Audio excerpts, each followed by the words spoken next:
जय श्री राम भक्तों, जय श्री बालाजी महाराज, जय माता की। कैसे हो आप सब? आशा करते हैं कि आप सब जो हैं सुरक्षित हैं, स्वस्थ हैं और बालाजी महाराज माँ अम्बे की कृपा आपके ऊपर बनी हुई है, यही कामना दिल से करते हैं।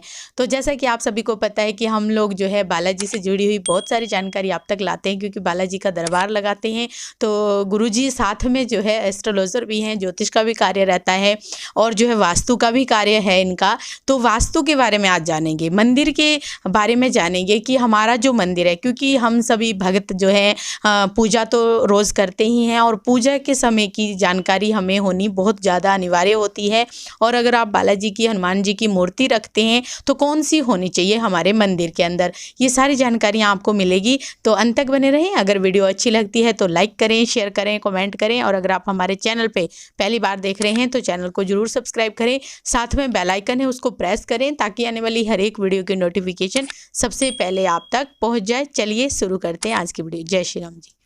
जय श्री राम, जय श्री बालाजी महाराज। मेहंदीपुर की पवित्र कृपा आपके परिवार पर निरंतर बरसती रहे और माँ जगत जननी माँ भवानी अम्बिके की कृपा आपके घर में हमेशा वास करे।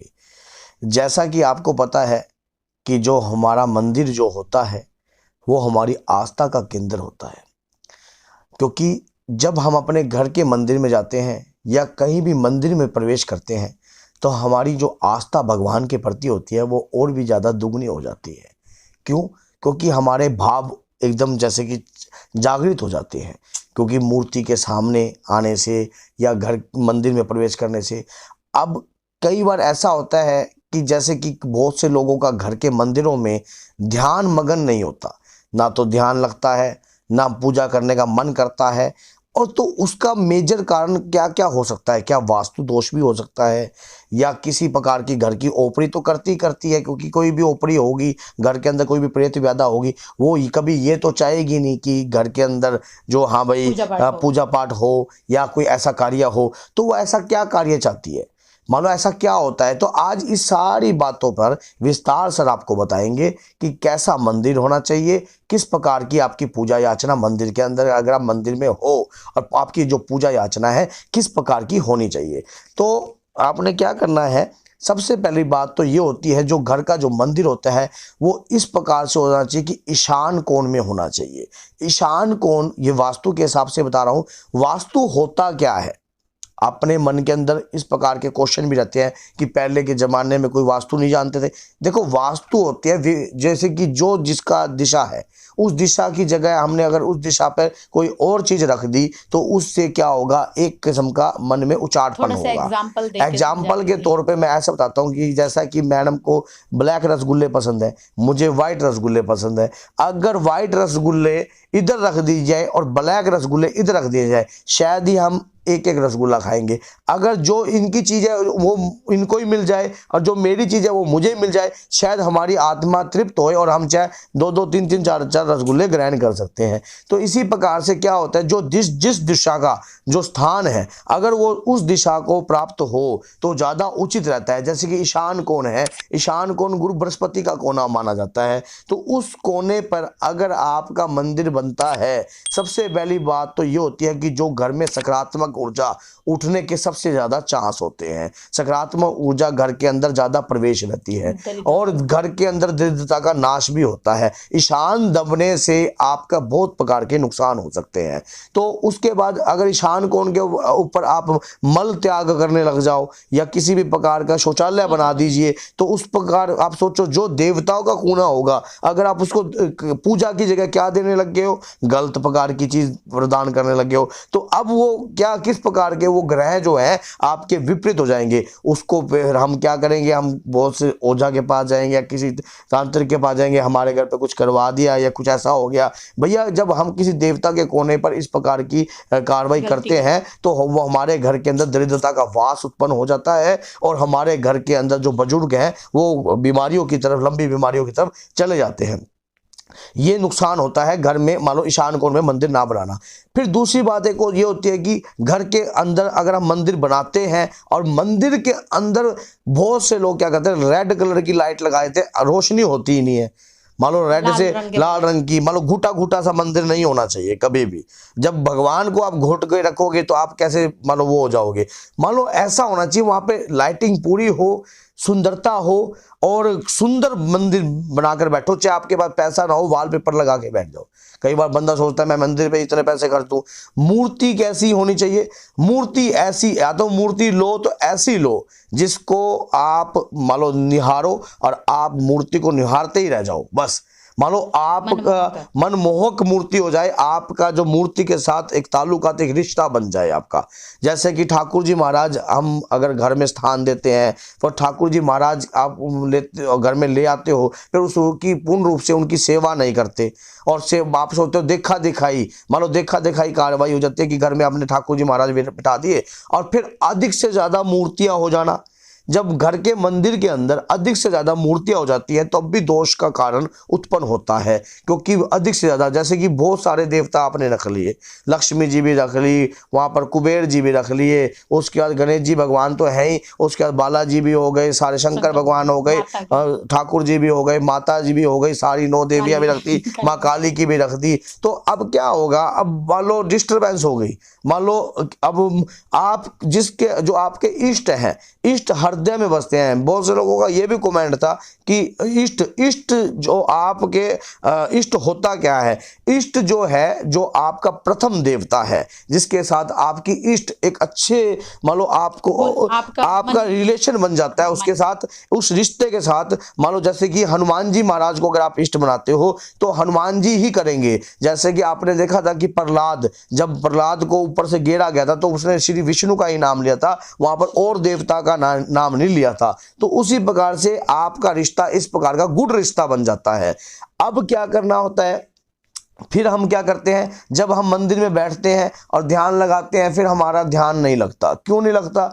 इसलिए क्योंकि हमारे मंदिर में पॉजिटिविटी है ही नहीं, हमारे मंदिर में सकारात्मक ऊर्जा है ही नहीं। हम घोट देते हैं मंदिर को, स्थान थोड़ा देते हैं। मान लो ये नहीं कहता, अब कई व्यक्तियों के इस प्रकार के क्वेश्चन भी हो सकते हैं कि अगर किसी का एक ही कमरा है तो कैसे मंदिर बने?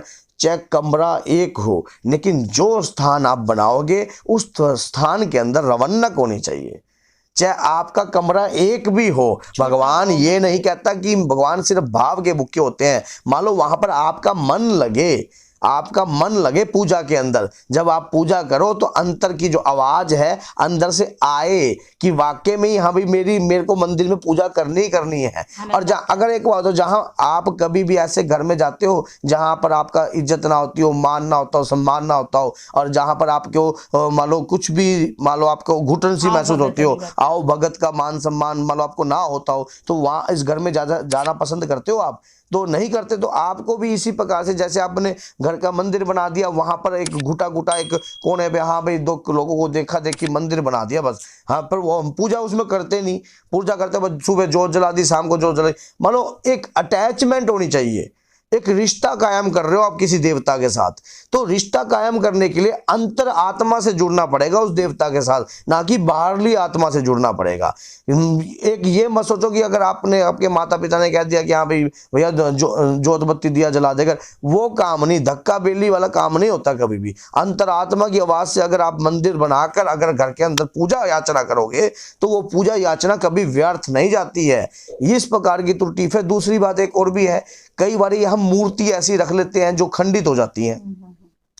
मूर्ति ऐसी लीजिए जैसा कि पीतल की हो, चांदी की हो, या फिर आपके पत्थर की हो, आप जिसकी संभाल आप कर सकते हो।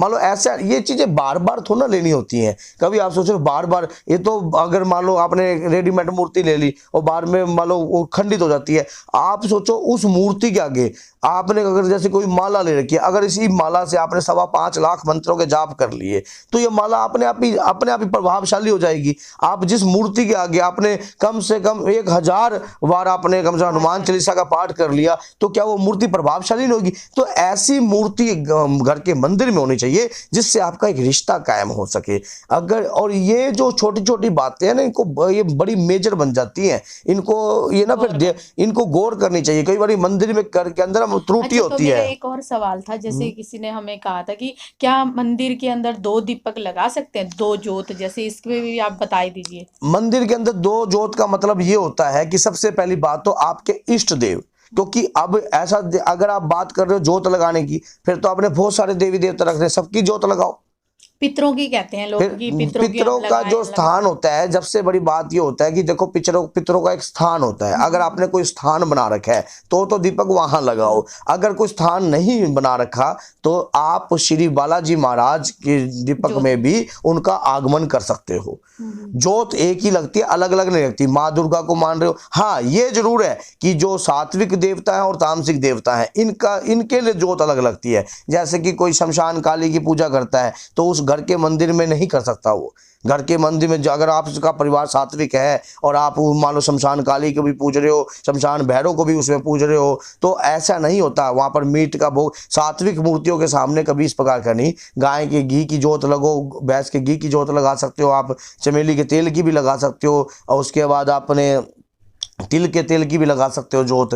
जोत हनुमान जी महाराज तो सिर्फ आपके भाव के भूखे हैं। आपका जो भाव हनुमान जी महाराज के प्रति कैसा है, प्रभु श्री राम और माँ दुर्गा के प्रति किस प्रकार का भाव है, उन्हें भाव से खरीद सकते हो आप, ना कि किसी चीज से खरीद सकते हो। वो देखते हैं कि भगवान के प्रति भाव अच्छे हैं। अगर आप इस मंदिर बनाने से भी वो खुश नहीं होंगे, लेकिन मंदिर बनाने से आपकी अंतर की आत्मा खुश होगी कि हमने प्रभु के लिए कुछ किया। हाँ। भगवान को खुश करने के लिए हम सारी दिन मेहनत करते हैं अपने बच्चे परिवार के लिए, कमाने के लिए। कभी आप अपने इष्ट देव को भी खुश करने के प्रति इस प्रकार का प्रयास करके देखिए, उस मंदिर में रौनक आएगी, मजा आएगा, आपके बैठने की इच्छा बनेगी, मानो ध्यान लगाने की भी इच्छा बनेगी। और जिस मंदिर के अंदर मानो एक घुटन हो, वहां तो बैठने का मन भी नहीं करेगा आपका। क्या करेंगे, 2 मिनट बस धूप करके चले गए, निकल गए। वहां नहीं, जहां पर आपको मूर्ति से आपका आईज कॉन्टैक्ट होना चाहिए। वाकई में वाह, क्या आज तो प्रभु की मानो मुख्य कुछ अलग दिख रहा है। मन के अंदर भाव उठेंगे, वो भाव ही तो उठाने हैं, वो भाव सुहाने नहीं है। ये छोटी छोटी गलतियां नहीं, ये बड़ी मेजर गलतियां बन जाती हैं। ये गलतियां बड़ी गलता बन जाती हैं। इनको हमारे मंदिरों में फिर बर्तन की बात ये होती है कि जो अगर आप जोत ले रहे हो तो जोत पे कालस नहीं होनी चाहिए।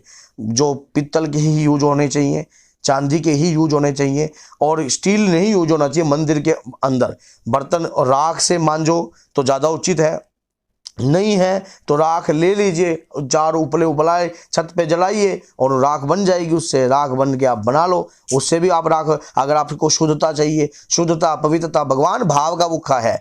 मेरे कई व्यक्तियों के मन में ये होगा, आप तो इतनी बड़ी बात कह रहे हो कि हाँ भाई जिसकी नहीं होगी औकात। मैं सारी बातों को लेके चलता हूँ भैया, हम भी एक्सपीरियंस हैंडल है, हमने भी अपने जीवन को ऐसे नहीं बना रहे हैं। प्रभु के श्री चरणों में ही दान दे रखा है जीवन, तो उसी और जिसके चरणों में दान दे दिया उसी के वही कृपा करवा रहा है, उसी के कहे अनुसार हम चल रहे हैं। तो इसी प्रकार से क्या है कि भाव का भूखे हैं भगवान, अंतर के भाव जगा दीजिए। मंदिर चाहे छोटा हो चाहे हो बड़ा, आपके भाव कितने हैं सिर्फ वो भूखे हैं भगवान। आप हलवे का भोग लगा रहे हो या मिश्री का भोग लगा रहे हो, भगवान खाने का भूखा थोड़ा ना होता है, भगवान तो अंतर के भाव का भूखा होता है। एक हलवा आप अपने अंदाजा लगा के देखिए, आपने एक हलवा बनाया कैसे, मोबाइल चलाते चलाते उसमें डाल दिया, फटाफट पानी डाल दिया, फटाफट सारे, और एक हलवा बना दिया श्री राम जय जय राम। मतलब क्या हुआ इसमें अंतर, क्या, हाँ सब जमीन आसमान का अंतर हो गया। आप जब घर की कढ़ाई चढ़ाते हो तो सबसे पहले माँ अन्नपूर्णा का नाम, जैसे ही आपने देसी घी डाला उसी समय माँ अन्नपूर्णा का नाम ले लीजिए, उसी समय आपने उसमें चीनी डालिए, उसी समय भगवान श्री बालाजी महाराज का नाम लीजिए। कितना अटूट रिश्ता बनेगा। मान लो भगवान के नाम से ही सब कुछ बन रहा है, प्रभु के नाम से ही सब कुछ बन रहा है। मान लो तो यही रिश्ता भगवान के प्रति आपको पैदा करना है। मान लो ये रिश्ता नहीं पैदा करना कि सिर्फ नाम का रिश्ता नहीं रखना, प्रभु के साथ अंतर का रिश्ता रखिए। फिर देखिए आप चमत्कार कैसे नहीं होता। भगवान भाव के भूखे होते हैं, धन दौलत तो उनके आगे चरणों में पड़ी रहती है। भगवान तो सिर्फ भाव के, हम भगवान को खरीद लेंगे, नहीं खरीद सकते। अब कई व्यक्ति ऐसे होते हैं, किसी संत महाराज के पास चले गए, सिर से दरखास्त वार देते हैं, जैसे कि हाँ ये मैंने पैसे सिर से वार दिए। मान सम्मान सिर्फ ऐसे होता है कि अभी उनके चरणों में लगाकर आपने दान दे दिया, सिर से वारना नहीं होता है कभी भी। बहुत से लोग क्या करेंगे, जोत जल रही है, मान लो अब जैसे कि जागरण कर रहे हैं, तो जागरण में क्या होगा कि लंगर वीरा आते हैं, तो हाँ भाई आ जा वे लंगर वीरा, तो उसमें क्या होगा, उनके ऊपर से ही हाथ ले लेंगे। और भैया उन पे स्वयं ज्योति पर श्री बालाजी महाराज हैं, लंगरवीरा है वो, स्वयं ज्योति। आप उनके सिर के ऊपर आप सिर्फ ऐसे करके अपने सेक ले सकते हो, सिर्फ उनका ताप ले सकते हो। जोत लेने का मकसद भी यही है, अग्निदेव के ऊपर से हाथ नहीं फेर सकते आप। सब अब ये सब छोटी छोटी बातें मान लो अब गौर करनी चाहिए। अब हम बोले हैं तो भाई कई लोगों को अच्छी भी लगेगी, कहीं को बुरी भी लगेगी। तो जिसको अच्छी लगे तो जय श्री राम, जिसको बुरी लगे उसको 2 बार जय श्री राम बोलो। जय सीताराम, जय श्री बालाजी महाराज। मेहंदीपुर की पवित्र कृपा आपका कल्याण करे। जय माता की।